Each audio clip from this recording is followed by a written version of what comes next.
ইতিমধ্যে সকালবেলা তদন্ত কমিটি এসে তদন্ত প্রতিবেদন তারা দিয়ে গেছে এবং আমরা দেওয়ার পরে তাৎক্ষণিকভাবে এখানে আন্তঃমন্ত্রণালয়ের একটি মিটিং ডেকেছিলাম আমি, এবং সেই মিটিংয়ে আমরা আলাপ আলোচনা করেছি এবং আমরা আমাদের যে আইসিসি রয়েছে সেই আইসিসিকে তদন্ত রিপোর্টটি অবগত করার পরে আমরা পরবর্তী সিদ্ধান্ত গ্রহণ করব ইনশাআল্লাহ।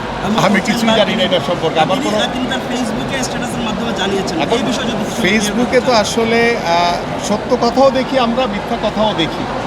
সো তিনি সত্য বলেছেন কি মিথ্যা বলেছেন আমি আপনাদের উপরে ছেড়ে দিচ্ছি, আপনারা এটা যাচাই করে নেন যে তার যে ফেসবুকের স্ট্যাটাস সেই যে কথাগুলো বলেছেন সেটা কতটুকু সত্য কতটুকু মিথ্যা। ইতিমধ্যে তদন্ত প্রতিবেদন আমাদের কাছে জমা হয়েছে।